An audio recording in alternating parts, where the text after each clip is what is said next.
नगर में एक जादूगर रहता था। यमुना नदी के पास ही यमुना नगर बसा हुआ था।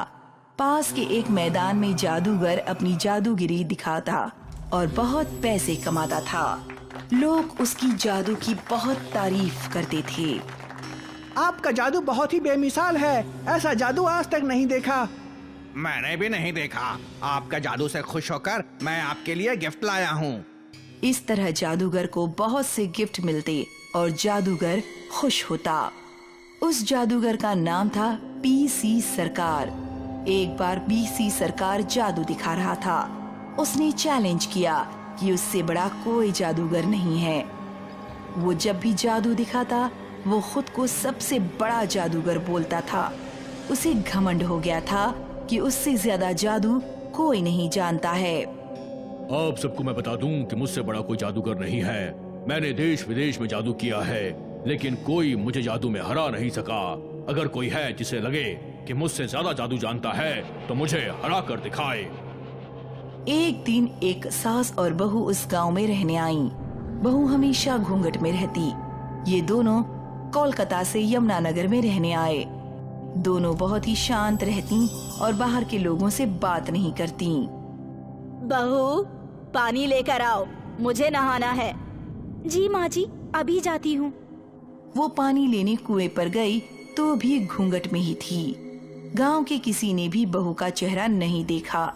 कुछ औरत ने बहू से बात करने की कोशिश की। आप सास और बहू कहाँ से आए हो? आप लोग को कुछ भी जरूरत हो तो मुझे बताना, मैं आपके पड़ोस में ही रहती हूँ। बहू किसी से कुछ नहीं बोली, कुएं से पानी निकाला और चुपचाप चली गई। कैसी घमंडी औरत है, इस मोहल्ले में बिना बात किए कैसे रहेगी? अरे ऐसा भी हो सकता है कि बेचारी गूंगी हो। भगवान जाने। चलो चलते हैं, आग लगे दुनिया को, हमें क्या लेना देना। दोनों वहाँ से चली गईं। सास और बहू को जब पता चला कि पास में जादूगर अपनी जादूगिरी दिखाने वाला है तो सास और बहू जादू देखने के लिए चली गईं। जादूगर ने लड़की को मुर्गा बना दिया, फिर वापस लड़की बना दिया। गुलाब के फूल से पैसों की बरसात कर दी। बहुत ही मनोरंजक जादू दिखाया। सास और बहू ने पीसी सरकार का जादू देखा, उसे अच्छा लगा। कोई भी मुझसे बड़ा जादूगर नहीं है। मैं तो ये कहता हूँ कि मुझसे बड़ा जादूगर पैदा ही नहीं हुआ है। अगर कोई है तो मुझे अपने जादू से हरा कर दिखाए। सास और बहू को पीसी सरकार की चैलेंज वाली बात बहुत बुरी लगी। माँ जी, इस घमंडी को तो सबक सिखाना ही होगा। घमंड तो रावण का भी नहीं टिक सका, तो ये क्या है? तुम्हें नुकसान पहुँचेगा, मत करो ऐसा। उसने पीसी सरकार को चैलेंज किया कि वो उसे हरा सकती है। मैं जहाँ तक जानती हूँ कि शेर को सवा शेर मिल ही जाता है। तुम्हें बहुत अधिक घमंड हो गया है। पीसी सरकार, आज सब जनता के सामने तुम्हारे जादूगिरी का घमंड चूर कर दूंगी। मैं तुम्हें जादू में हरा दूंगी। तुम तो एक औरत हो, तुम मुझे क्या हरा पाओगी? मुझे मंजूर है, मंच पर आ जाओ। पीसी सरकार और उसमें जादू की लड़ाई शुरू हुई। पीसी सरकार ने आग निकाली, बहू ने पानी से बुझा दी। देखने वाले लोगों को बड़ा मजा आ रहा था। पब्लिक ताली बजाकर आनंद ले रही थी। पीसी सरकार ने बहू को बकरी बना दिया और दूसरे हाथ को हवा में लहराया। हाथ में घास आ गई। वो बकरी को खिलाने लगा, लेकिन बहू तुरंत वापस औरत बन गई। बहू ने पीसी सरकार को मुर्गा बना दिया और दाना खिलाने लगी। मुर्गा तुरंत वापस आदमी बन गया। इस तरह से बहुत तरह का जादू करने के बाद भी कोई हार नहीं रहा था। धीरे धीरे दोनों को गुस्सा आने लगा। एक दूसरे को मारने वाला जादू करने लगे। पीसी सरकार ने हवा में हाथ उठाया। उसके हाथ में बंदूक आ गई।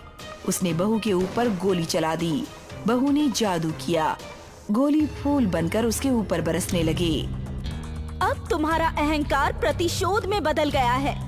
अब मैं लास्ट जादू करूंगी, उसके बाद तुम दुनिया में नहीं रहोगे।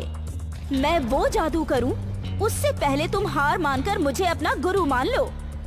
हारने वाले लोग ही बड़ी बड़ी बातें करते हैं। मैं तुम्हारे सारे जादू को नष्ट कर सकता हूँ।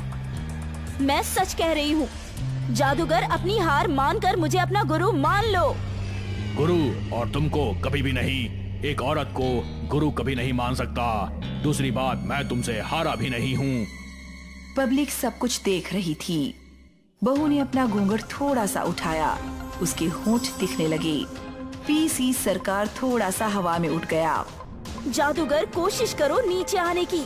तुम्हें अभी भी वक्त दे रही हूँ, मुझे गुरु मान लो। मैं कभी भी तुमको गुरु नहीं मानूंगा और कुछ देर में तुम्हारे इस जादू से निपट लूंगा। बहू ने अपना घूंघट और उठाया, नाक दिखने लगी। पीसी सरकार और ऊपर चला गया। अभी भी गुरु मान लो। कभी भी नहीं। पीसी सरकार कोशिश करता है कि जादू को खत्म कर दे, पर वो नहीं कर पाता। मैं ये जादू तोड़ सकता हूँ, मैं गुरु नहीं मानूंगा।